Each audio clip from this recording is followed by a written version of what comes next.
Hey, y'all, Scott Horton here. Are you a libertarian and or peacenik? Live in North America?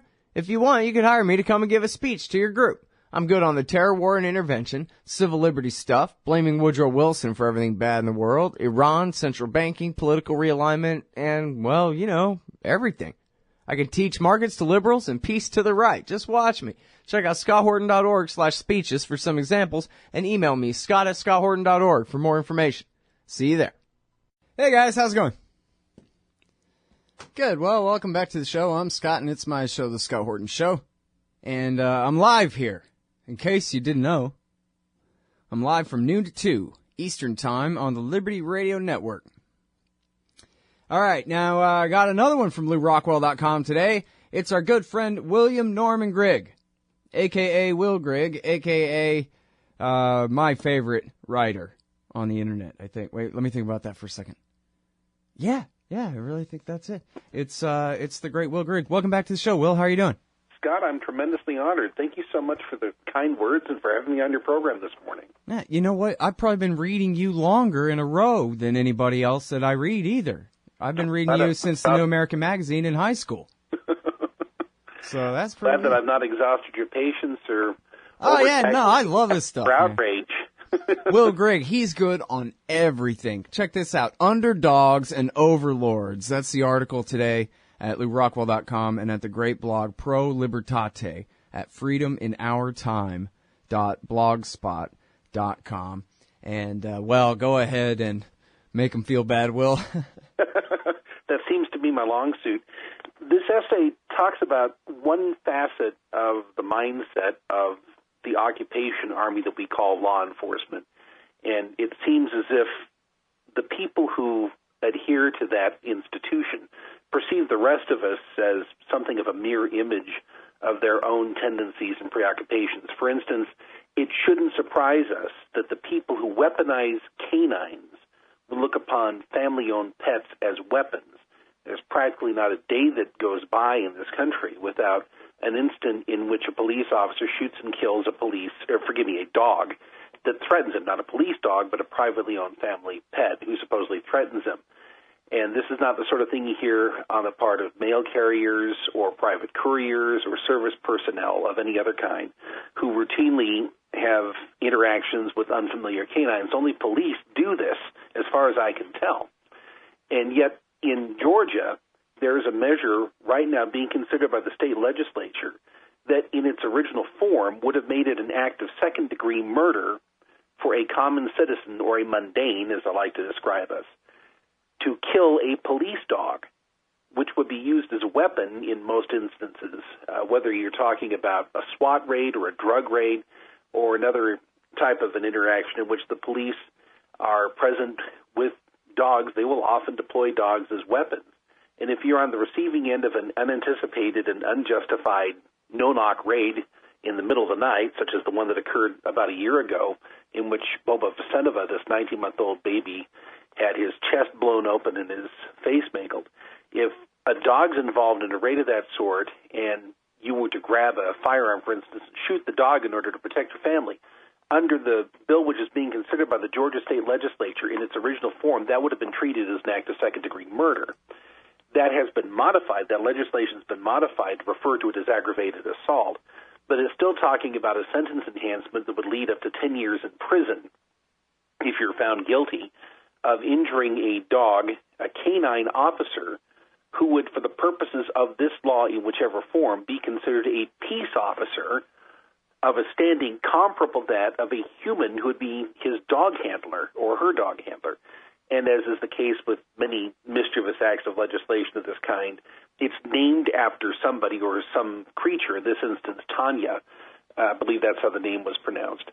A police dog was killed during a SWAT raid, I believe in July of last year, against a fellow who was really quite a loathsome specimen. He was an Idaho native, as it turns out, who'd gone to Georgia on parole, and he was accused of sexual assault and a number of other crimes.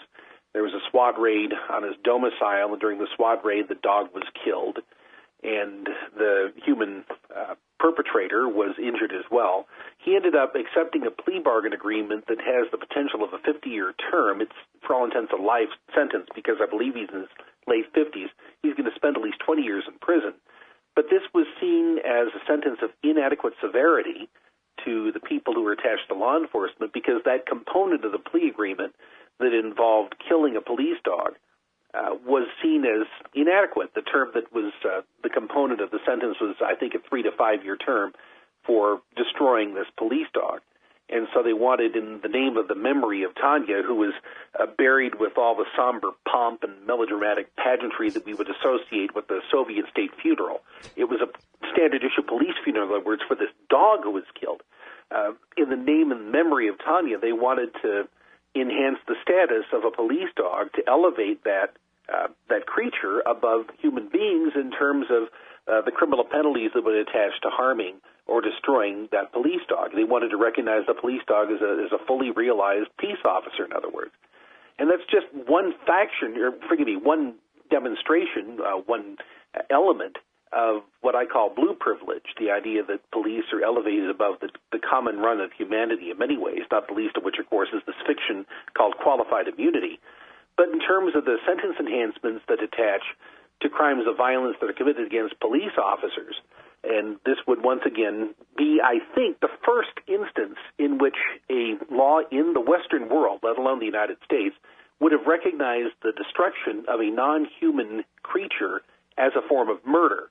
There are all kinds of criminal penalties that are implicated if you destroy somebody's living property in the form of livestock or a family pet or a companion animal. But prior to this year, I don't think there had ever been a serious proposal anywhere in the United States to designate as murder the conscious destruction of a dog.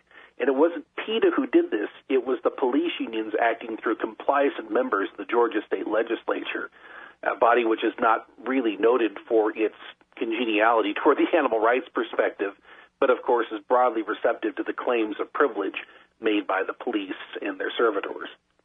Yeah.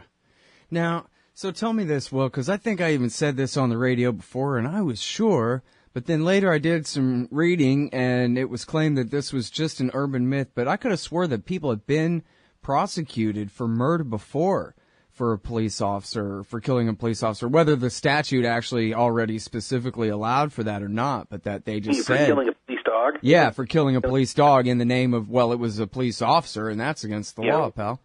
I've not been able to find that. I did some research on my own, and I'd heard rumors as well as you had that this had been done. I had thought I knew that one, but then, I read that, no, that's an urban myth. I've not been able to find a criminal homicide conviction for somebody who'd killed a police dog, but I found several cases, and you're probably familiar with them, where somebody has been sent to prison for an act such as growling at a police dog or otherwise taunting a police dog. There was a case in Massachusetts where somebody allegedly taunted a police dog into injuring itself, and so he was charged with cruelty to an animal and also, I believe, some kind of an act involving abuse on a peace officer. I have found instances where people have been prosecuted or indicted for abusing peace officers or assaulting peace officers because of things they've done to police animals, such as police dogs.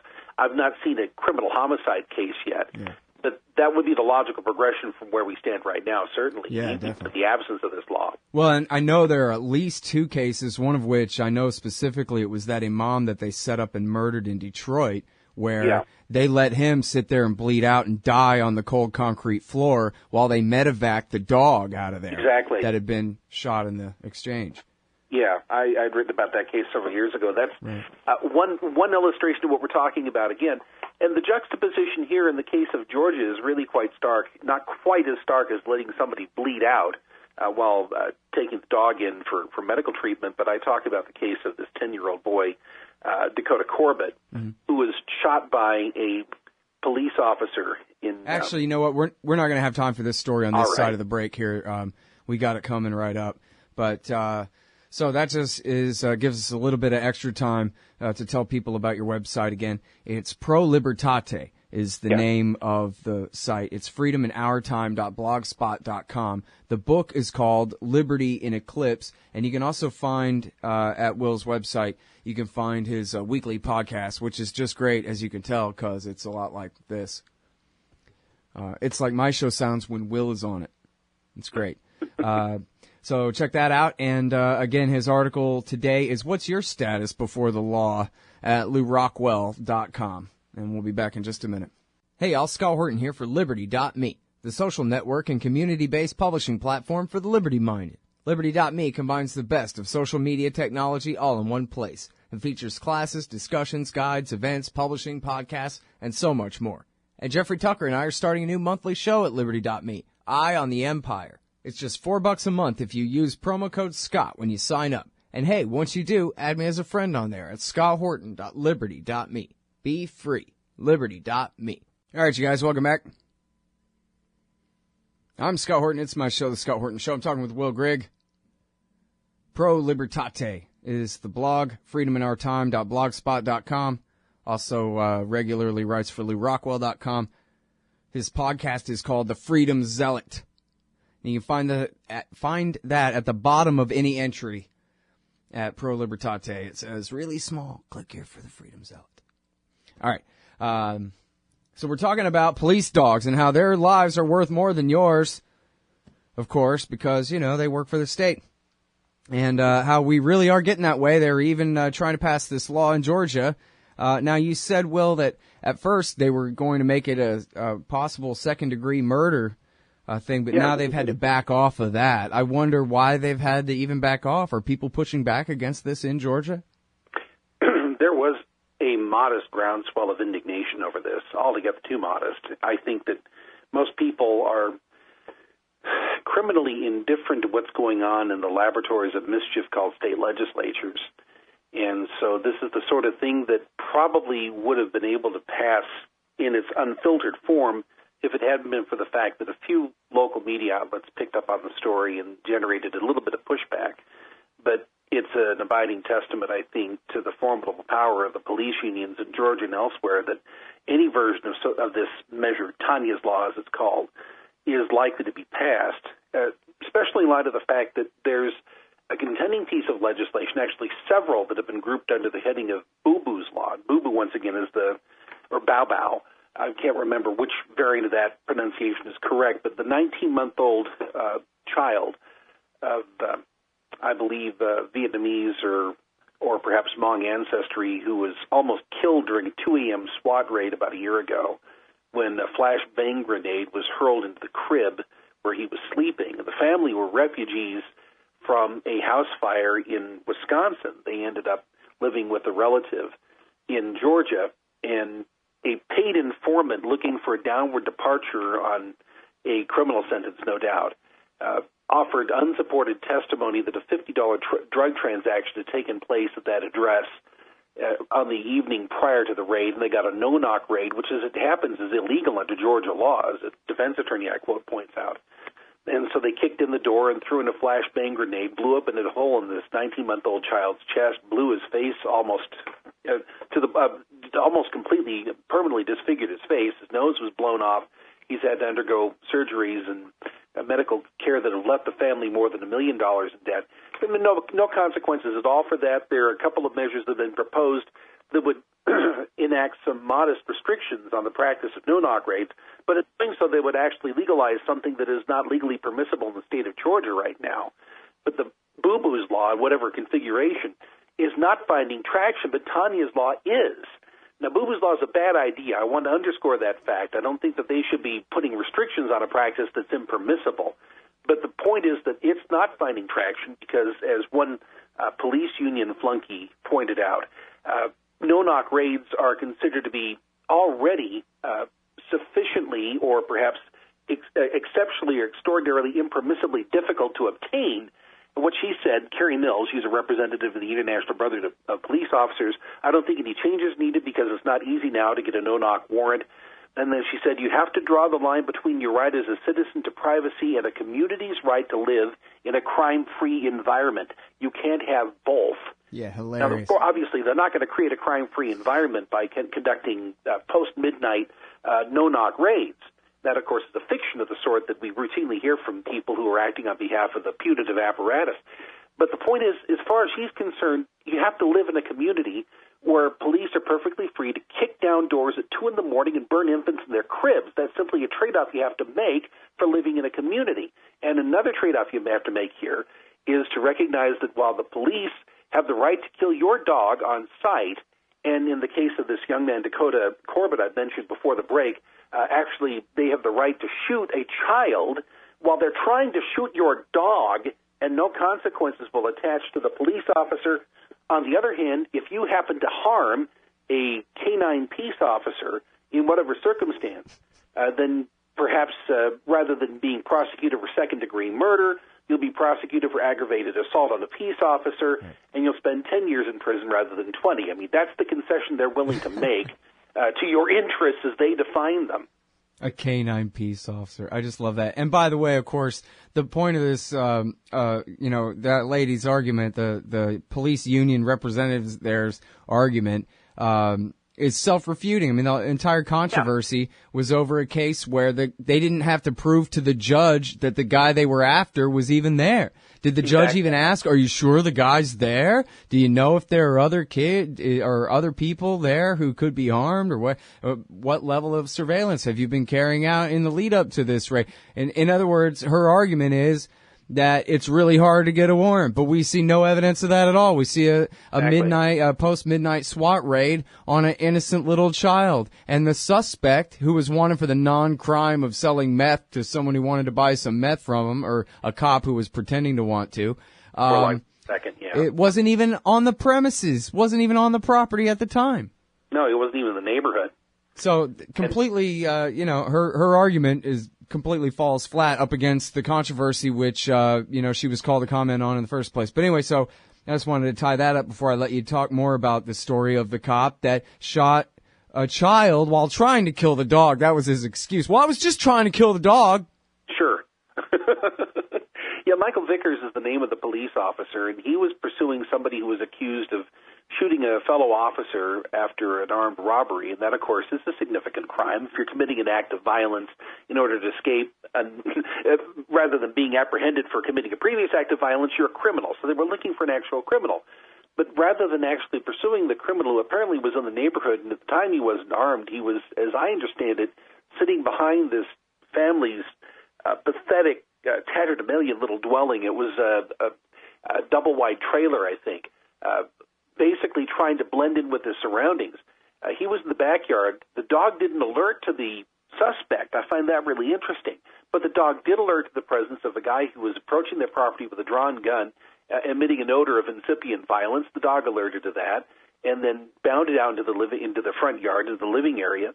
The 10-year-old was standing next to the dog, and Mr. Vickers, displaying what I call good enough for government work marksmanship, fired a single round at the dog and hit the kid in the leg, and then the kid was taken to the hospital tardily. As it happens, I saw an interview with the boy's sister, and she was talking about how they did what they could through direct pressure and just grabbing bedding and towels and such like to prevent the kid from bleeding to death. Eventually he got to the hospital, but from what I understand, there have been complications, and he'll never have the full function of that leg again.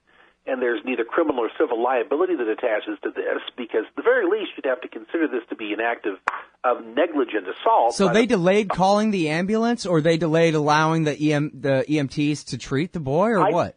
I didn't get the details about how the scene was locked down, but the point is the family, because of their lack of resources in the remote area they lived in, weren't able to get immediate medical attention. They had to be the first responders there until they were able to get the kid to the hospital. And from what I understand, they didn't get an ambulance out there. They had to drive the kid to the hospital. And so you're dealing here most likely with the sort of thing that happens, first of all, because of the remoteness of the location and the impecunious nature of the family, but also this was a crime scene, an active crime scene, and he wasn't their first priority. Right, so they weren't allowed to go until the cop said you're allowed to go, and by then some amount of time had passed in this emergency. And more importantly, I think, it wasn't the police officer who rendered aid. You know, you shoot a kid, it seems to me that your first priority is to make sure the kid's okay. But no, because that is an admission that you did something wrong right there. And they never admit this. This is something else I've written about regarding the case of Bobo Vicenova. They've since relocated. The family's relocated back to Wisconsin. They're living in the Madison area now, the area that's the capital of the state of Wisconsin.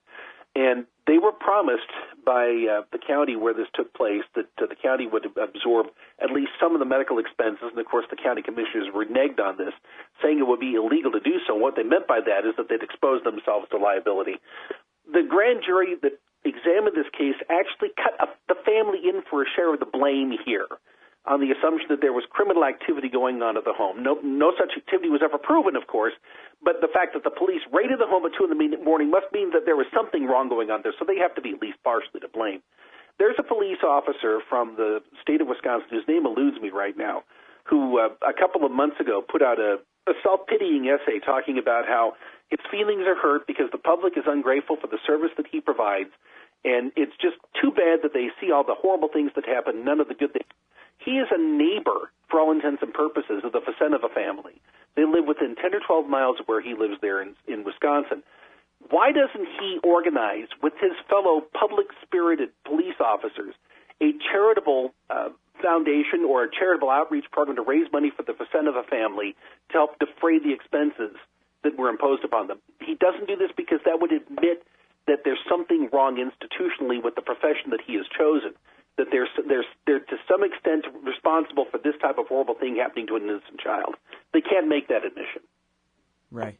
All right, now, so let me ask you this, though, because this is important. I like to try to end on a happy note, and since we're a minute over time anyway here, or a few seconds now, what about the pushback kind of nationwide? People really are getting sick and tired of this, and different versions of Cop Watch and different things like this seem to be cropping up all over the place. As we've talked about before, you have the confluence of everyone having a high-quality video camera in their pocket. Hold your phone sideways, people, on video, please. Thank you. And Facebook and Twitter that make it possible to share these things immediately. And I'm seeing, even in mainstream news now, they can't help but cover it. LA Times covering a local police shooting in some county nobody ever heard of in Kentucky somewhere or whatever, that it's just local police shootings, more and more national news stories. There's just no way around it. People are getting sick and tired of it. People I know who don't know about or care about politics say to me, Scott Horton, what is going on with the cops lately, man? It's like they're just out of control. And I wonder whether you think that a difference can be made here, is being made in any real way. The fact that people are discussing this is progress. The fact that people who are within, if you will, the guardian class of the media, the gatekeepers, are at least willing to acknowledge the problem is progress, because you and I have been butting our heads against this wall for how many years now, and finally, at least we're finding at least some traction on the subject. Mm-hmm. I do think, I can't remember who it was who said this, in responding to my concept of peak jackboot, was asked if we reach the point of peak jackboot where people are at least willing to acknowledge that there's an institutional problem with law enforcement. It's not just a handful of rogues. It's something institutionally that's gone wrong. He said, I don't know if we've reached peak jackboot, but we may have reached peak obedience or peak submission. Mm-hmm. And I think that happened last year. And this year, of course, in the dialectic, we're seeing the pushback on the part of the voices and the interests that represent the state's coercive apparatus. And I think this year we're going to see them escalating, a counter-escalation on their part. And it's going to get nastier. I've long said that what will happen after the public finally realizes the problem is that the snapback from the embedded institutional interests is going to be that much more violent. And I think that's where we are this year. I think this year we're going to see some additional, perhaps even more lurid examples of really ugly, violent efforts to suppress what's going on. But in the long term, I think that they've lost their legitimacy and they're not going to recover it. And I think within maybe the next 10, 12 years or so, that we're actually going to see some efforts to decentralize, to break up the mass, and to challenge the assumptions that are behind this really strange enterprise that we call law enforcement. I don't know if you've discussed this with the other guests, but when people ask me what should be done about law enforcement, I said law enforcement should be abolished. We should break up the state's security monopoly, because law enforcement is in no way devoted to the protection of persons and property. And any protection we derive from that is entirely tangential to its purpose, which, as we've seen in Ferguson and elsewhere, is to extract revenue at gunpoint and to monetize trivial misconduct for the benefit of the political class. I think we're going to start having that conversation. It's badly overdue, and I think that in the intermediate term there's cause for optimism. In the immediate term, however, I think things are going to get uglier. Yeah, I think that's probably right. But again, in that Rahm Emanuel Condoleezza Rice way, in the long term, we'll benefit from it, because the kind of as the gloves are off, so's the mask. And exactly. So anyway, but thanks very much, Will. I sure appreciate you having on the show again. Okay, you take care, Scott. It's always great to talk. You too, man. All right, y'all, that's the great William Norman Grigg. Will Grigg at freedominourtime.blogspot.com. The Freedom Zealot podcast as well. Just page down and you'll find the link at the bottom of the page there. And find them today at LouRockwell.com as well. The article is, What's Your Status Before the Law? Hey, Al Scott Horton here for The Future of Freedom, the monthly journal of the Future Freedom Foundation at fff.org/subscribe. Since 1989, FFF has been pushing an uncompromising moral and economic case for peace, individual liberty, and free markets. Sign up now for The Future Freedom, featuring founder and president Jacob Hornberger, as well as Sheldon Richmond, James Bovard, Anthony Gregory, Wendy McElroy, and many more. It's just $25 a year for the print edition, $15 per year to read it online. That's fff.org/subscribe. And tell them Scott sent you. In America today, teachers, cops, judges, and other so-called public servants make far more than the average taxpayer. And their pensions, well, if the people knew, they'd join us. That's where you come in. Taxpayers United of America is embarking on a great new project to train activists how to take on the parasites in your communities. The entire process, from prying loose the facts to disseminating the truth to the people. The first of these great workshops is in Orlando, Saturday, March 7th. It's just $25. For more information, go to taxpayersunited.org/govpensions. Hey, Al Scott Horton here for WallStreetWindow.com. Mike Swanson knows his stuff. He made a killing running his own hedge fund and always gets out of the stock market before the government-generated bubbles pop, which is, by the way, what he's doing right now, selling all his stocks and betting on gold and commodities. Sign up at WallStreetWindow.com and get real-time updates from Mike on all his market moves. It's hard to know how to protect your savings and earn a good return in an economy like this. Mike Swanson can help. Follow along on paper and see for yourself. WallStreetWindow.com. Hey, Al Scott Horton here to tell you about this great new book by Michael Swanson, The War State. In The War State, Swanson examines how Presidents Truman, Eisenhower, and Kennedy both expanded and fought to limit the rise of the new national security state after World War II. If this nation is ever to live up to its creed of liberty and prosperity for everyone, we are going to have to abolish the empire. Know your enemy. Get The War State by Michael Swanson. It's available at your local bookstore or at Amazon.com in Kindle or in paperback. Just click the book in the right margin at scotthorton.org or thewarstate.com.